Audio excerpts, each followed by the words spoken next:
Someone held their hand up. Perception. What is perception? How do you perceive? A second of all, what does your senses do for you? Let's say you do have five, right? Sight, sound, smell, touch, taste. What do those things do? What do they do? What does your senses do? What is their role? What is their function?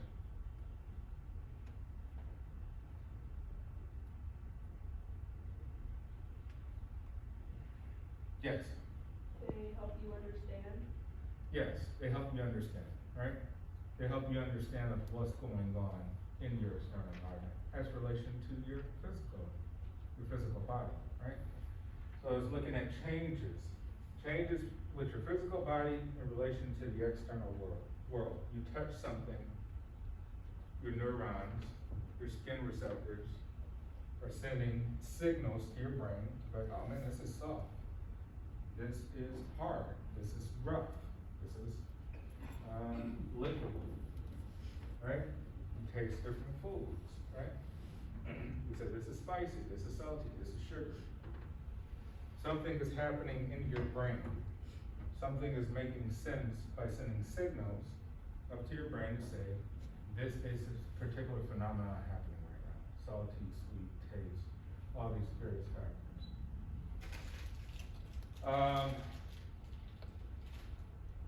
In terms of hearing,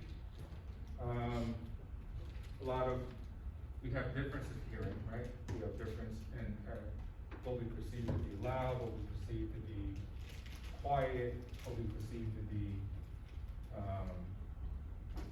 rhythmic, right? So we can make certain rhythms out of our ears, sending these signals to our brains and references to other things that we know about. So today we'll learn about process. What is the process of sensations? What is the process of perception? Two things to remember. One is bottom to top. The other one is top to bottom. What I mean by that is one is sending something to your brain, right? These chemical processes happening on the outside world, using our senses, chemical processes. You're smelling something right now. What are you smelling? You're smelling a chemical change, a chemical process. You're tasting something, you're tasting a chemical change, a chemical process. Your body is tasting that. The other part is top down, which means your brain is using its references by experience to understand what is happening, right? And that's what we go with perception. Right? So perception is your brain making sense of what's happening using experience, right? Because how could you draw a conclusion about something that you had no experience about? You cannot draw a conclusion about something if you don't have it to reference to something else in the past. So that is perception. Hey, I perceive that to be far. Well, you have to understand what far is in order to perceive something to be far. Right? So you have to have a reference point. I perceive something to be hot, cold, small, big, all of the above. So sensation and perceptions are actually part of one continuous process, right? So we have the experience, we have the senses, they all act in one continuous form. They happen instantaneously. So we run our hands under some hot water, we have experience of what hot is, our senses are saying this is scalding, this is gonna be harmful to our hands, and our brain is saying this is hot, we need to change the temperature or move our hands out of the way. That is what is occurring inside of the body. So sensation here defined the process by which our sensory receptors and nervous system receives and represents stimulus energies from our environment. So remember our central nervous system sends these signals to the brain interprets the signals to make information valuable and useful to us, and therefore we make a decision or an action. Perception, the process of organizing and interpreting sensory information, enabling us to recognize meaningful objects to events. Basically, how do you make meaning of what just happened, right? make meaning of what is occurring. Your brain will organize and interpret to make meaning of what is occurring. What are some,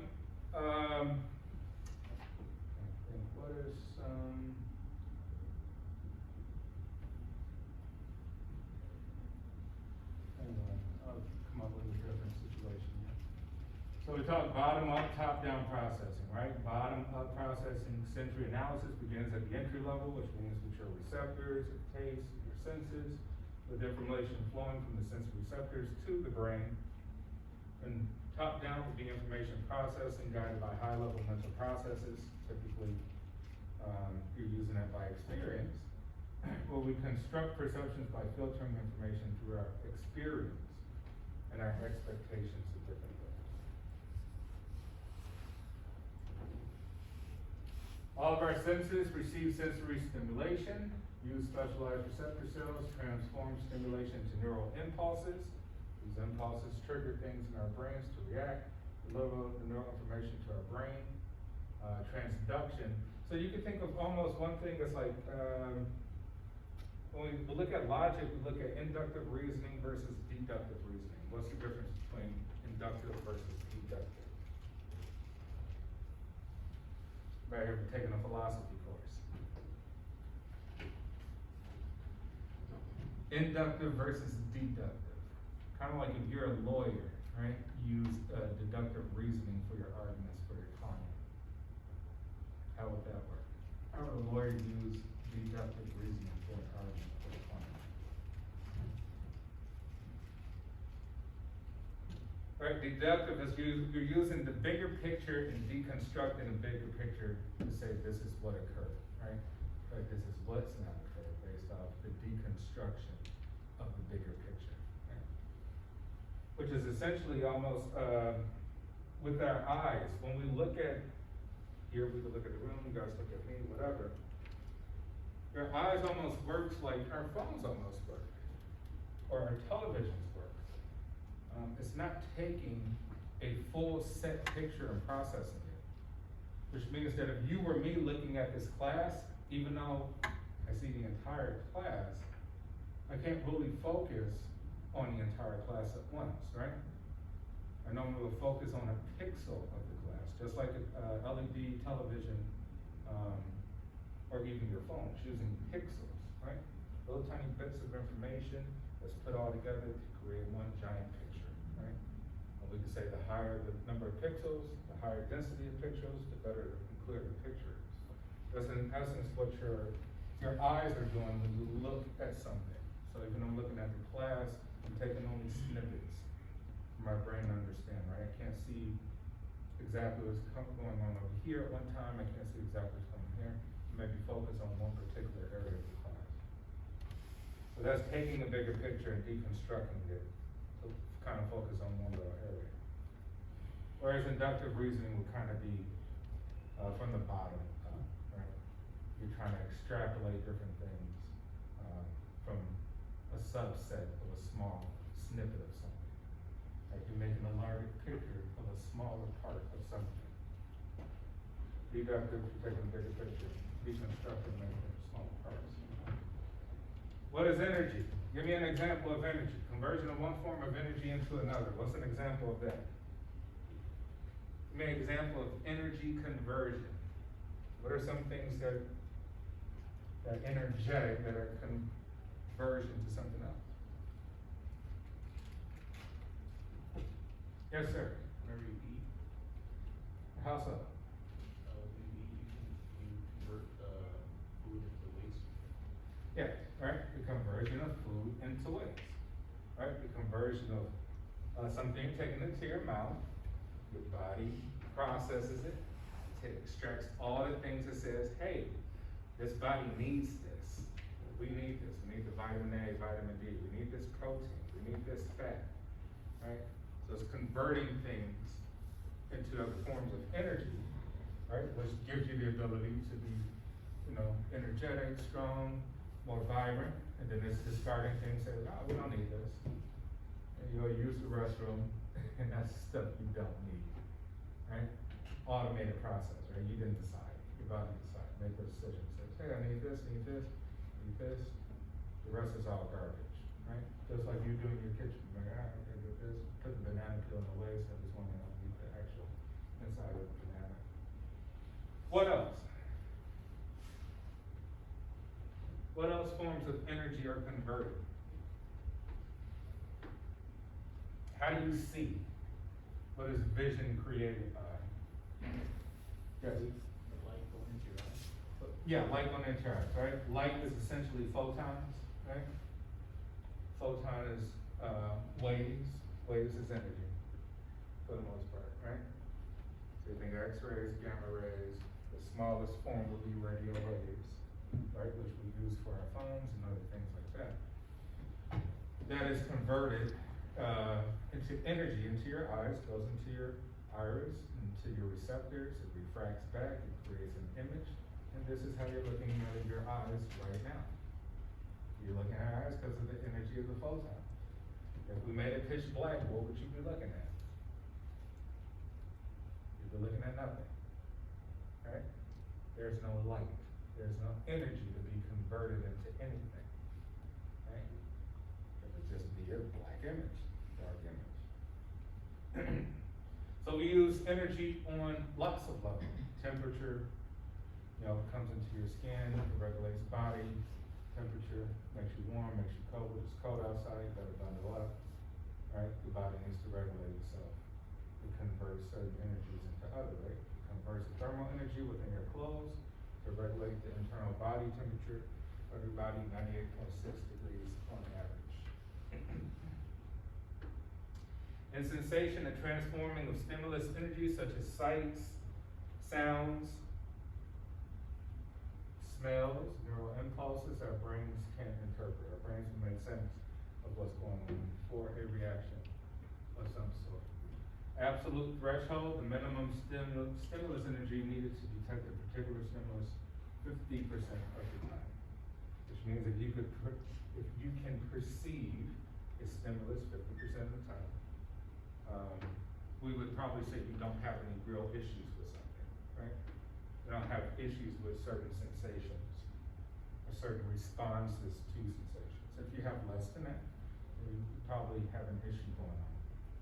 But 50% of the time, we say that is the threshold, the minimum threshold.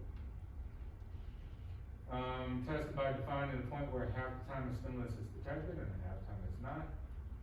Gustav Fechner, German scientist, you don't need to remember him, although he did come up with the theoretical disposition of that. Signal detection theory. By the way, what is a theory? So when we talk theory in any course, what are we speaking of? Right? General theory of relativity, all these different things. What is a theory?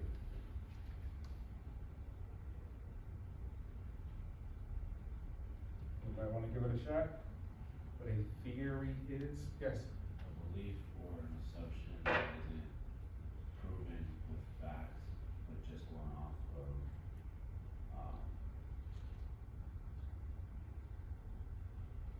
basically going off points that you gathered yourself. Yeah, I mean, you could say it is a set of assumptions, right? It's an accepted belief. But it's something that could say has been tested and tested over and over and over again for the general population to accept to be true, right?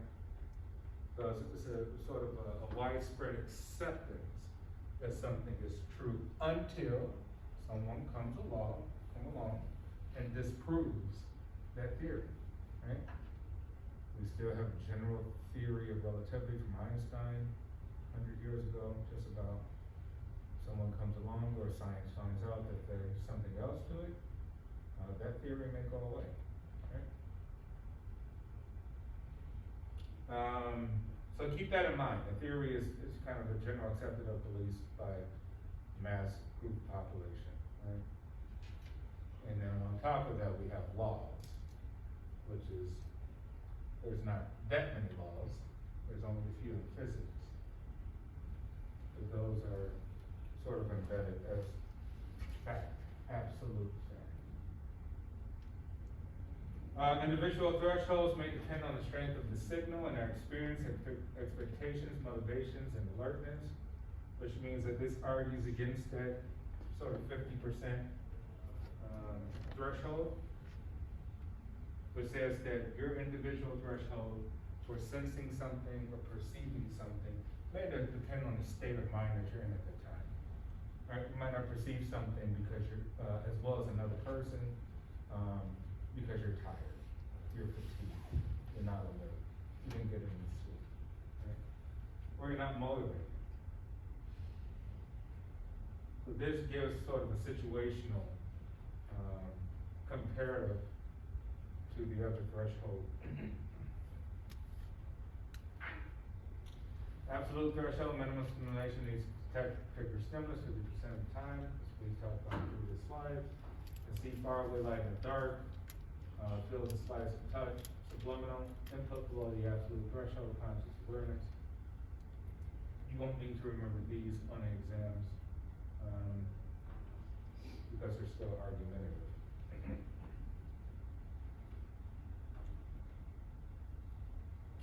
Processing sensations and perceptions. Difference threshold, minimum difference that a person can detect between any two stimulus half of the time.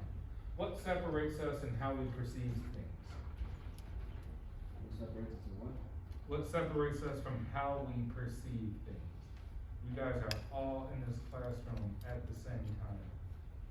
What separates how you perceive this class, me, etc.? Yes, sir. Okay, let's say your experience, right? The way you were raised.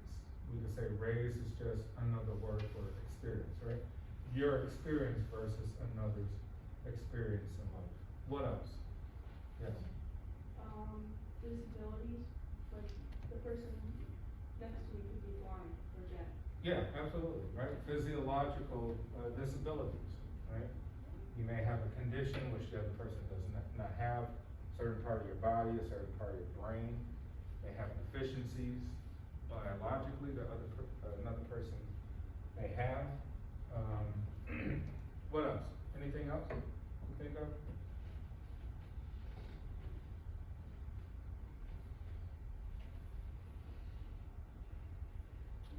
Increases with stimulus size, right? The amount of stimulus coming into your body, the size of the stimulus may increase the differences between the two, which means something may feel hotter than others because larger volume of water, etc., etc.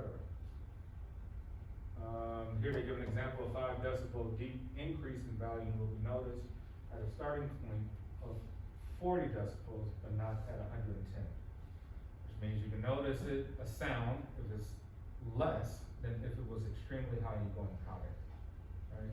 So you put something really loud and you try to turn it even louder, most people will not even be able to perceive that there's a difference in the loudness. But if you were to change the loudness from low to slightly higher, you would notice the differences in between the values or the decibels. Here they call it J&D, just notable difference, right? Where most people can see just a slightly difference in something, a facial expression, or things of that nature. Weber's law, German guys, so they call him Weber's law instead of Weber's. For an average person to perceive a difference, two stimulus must differ by a constant minimum percentage, not a constant minimum amount. This meaning that we can understand the differences by a percentage of change, not by an actual amount of change. Right? We notice something by 5% or 10%, not by scale from 0 to 100. The exact proportion varies depending on the stimulus that we are discussing. Subliminal stimulus are those that are too weak to detect 50% of the time. They are below the absolute threshold. What are some subliminal stimuli that we can think of? What are some things that are too weak to actually notice a change in?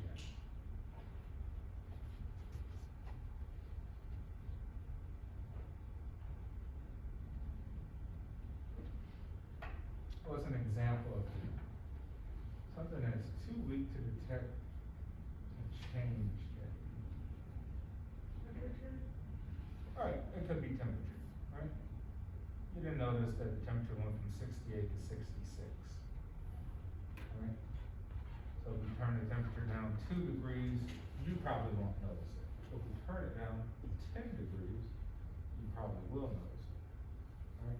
So you won't notice subtle changes depending on certain things. Things could be like water too, right? We're drinking water, a subtle change in adding something to water, we might not be able to sense it. But if there's a high degree of change, yes, we will, but subtle, which means that people can get away with subtle things. Think of something like Dasani water, right? I believe Coca-Cola owns Dasani. Anybody here drinks Dasani water?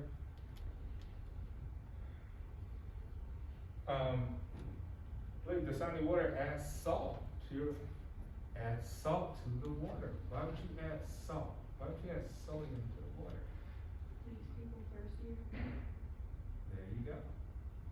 Right? Now you're drinking water that makes you thirsty.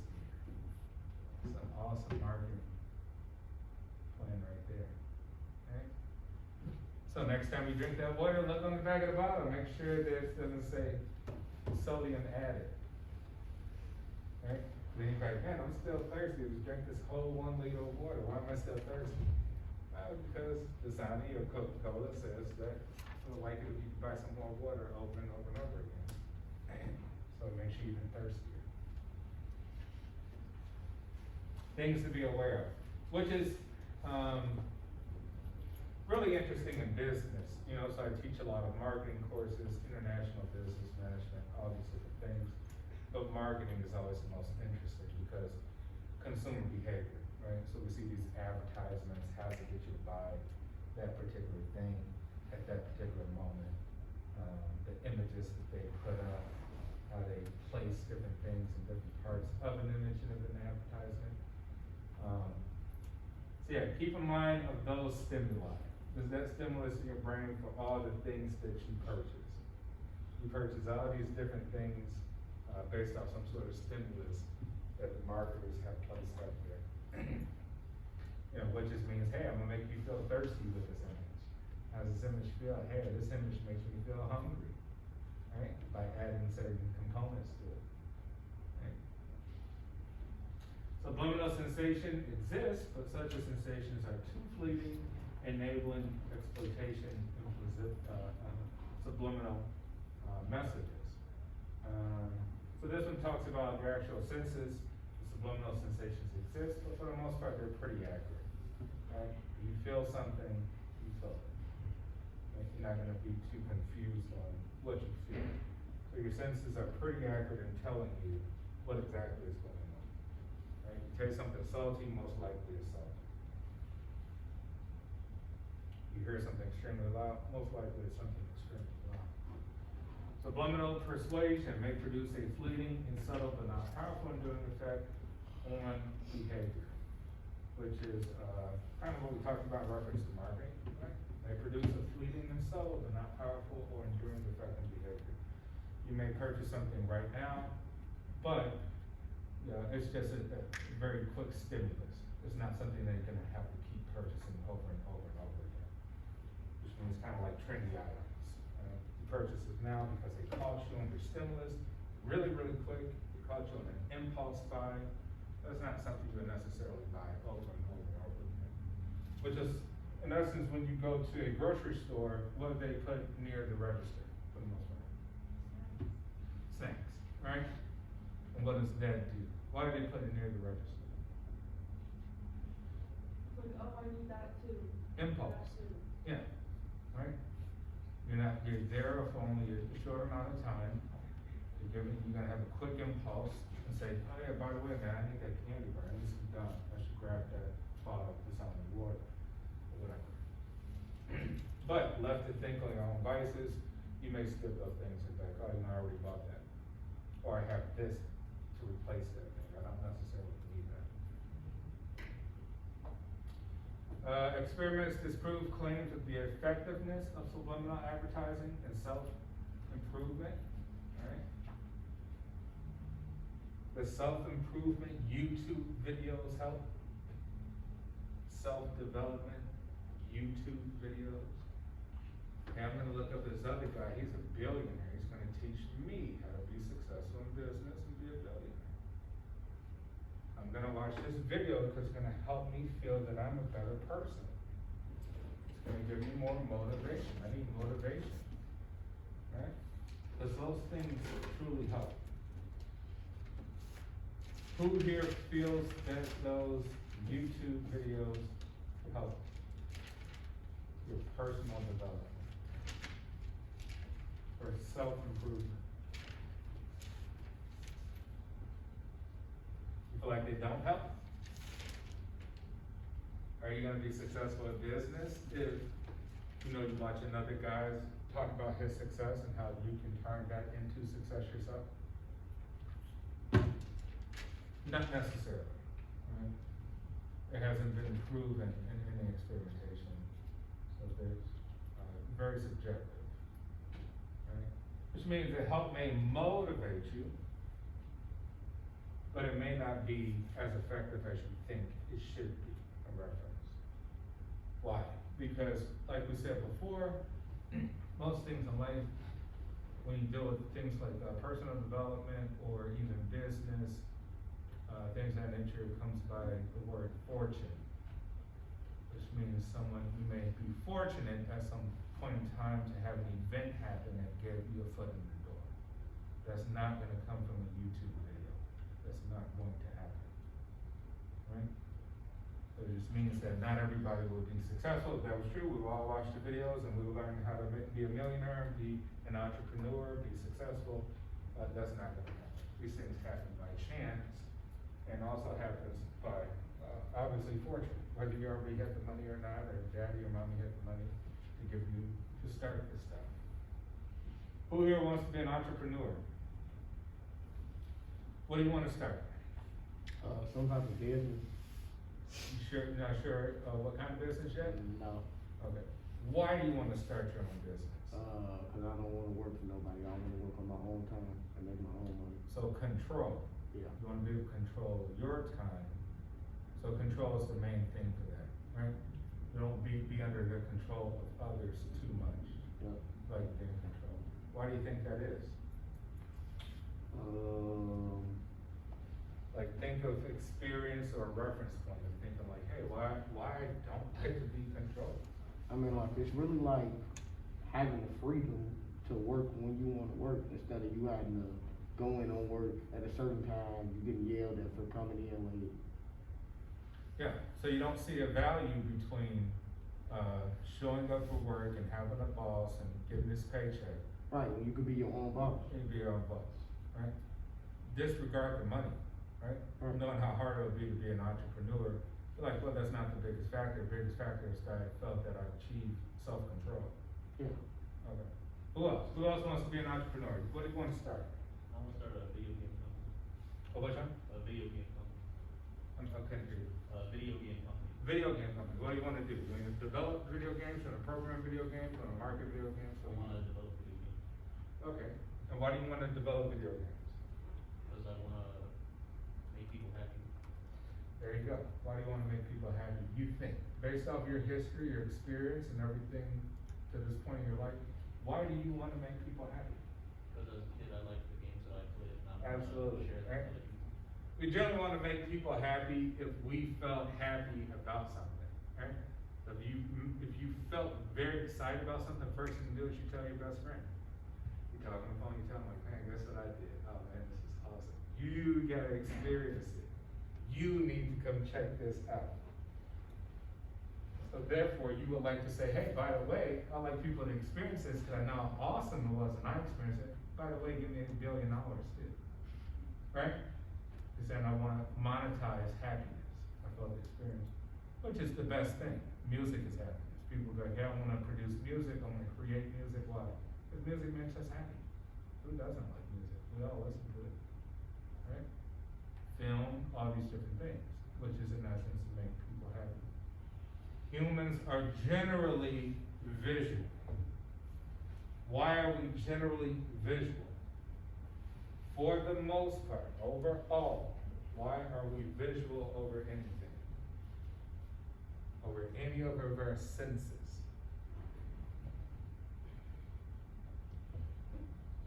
For the most part, Yes. you see everything first, like even with food, you don't taste it at first, you see it at first. Yes. So you kinda go off of like, well, it looks bitter, it looks like crap. Yeah. It's your first impression, right? And with that first impression, you make a judgment. You judge your first impression. Hey, that's beautiful. That's ugly. Right? Your first impression. That looks nasty. That looks delicious. Right? We do this with people. We judge people because the only information we may have first is the visual part. Then we can get other information. The auditory. Hey, I heard you talk. I talked to you. I had a conversation with you. Right? So for the most part, we're visual, which leads to most of our issues, right? Prejudice, bias, blah, blah, blah, blah, blah, blah, blah, blah. Because what we do, we prejudge. You look, man, you look like this, and this guy looks like this, this guy looks like this. So the key word there is look. So, because that is the only information we've received so far. If you wanna make a lot of money, do what he's doing, just find something that makes people happy. That's it. Which means that business is not hard, it's very simple. You can find something that makes people happy, you make a lot of money. Just think of very simple things. Let's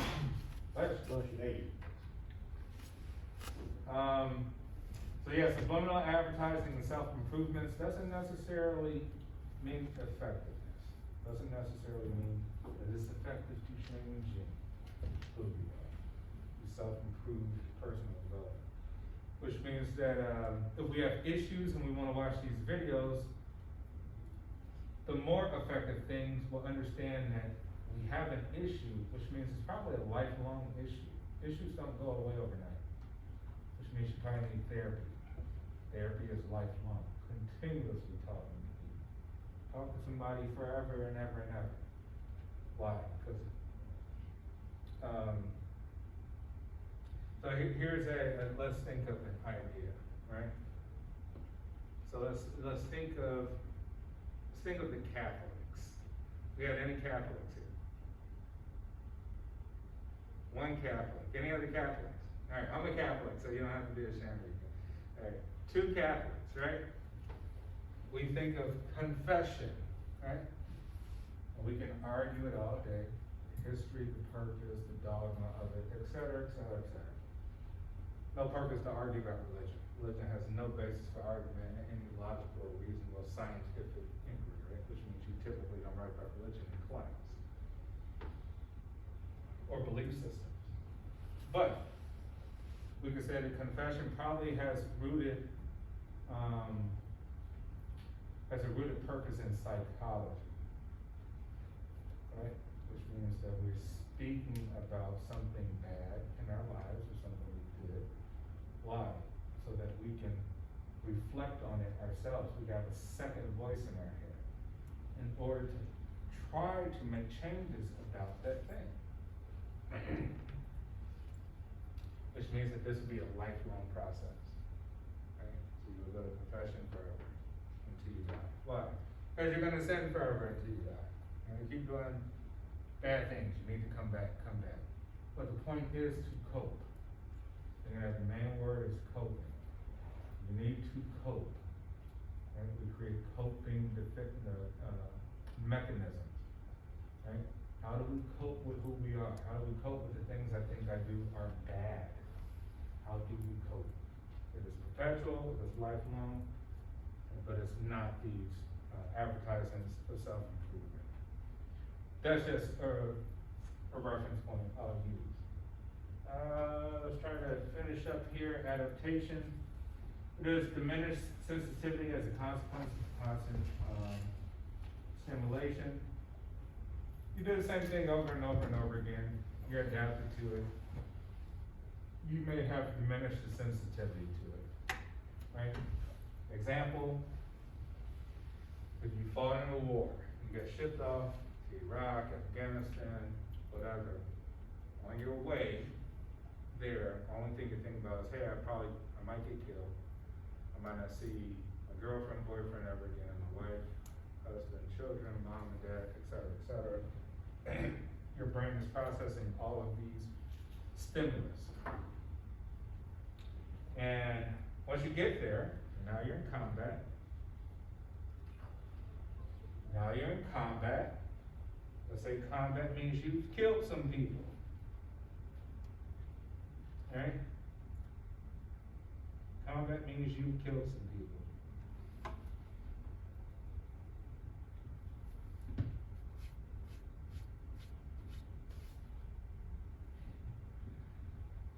Try to write this out. Combat means you've killed some people. Now your brain is adapted. You're adapted to say, this is what I need to do to survive. I signed up for the military, for the United States government, in order for enemy combatants, whatever you want to call that. Human beings are dying. Other human beings that you don't know, you never met them in your life, but they gotta die because your government says so. And you signed up for the government, the powerful. Your brain will adapt. Your brain will adapt, and this will become normal to you after a certain period of time. Now you've been transformed as a human being. You're a different human being than you were before. You get shipped off to fight a war. Your brain has become adapted.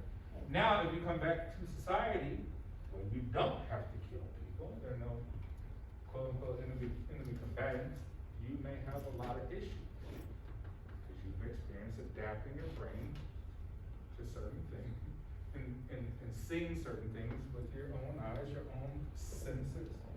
Now you come back to normal society, you may have a lot of issues. Why? Because you still haven't, your brain is still trying to understand what happened. Trying to make sense of what happened.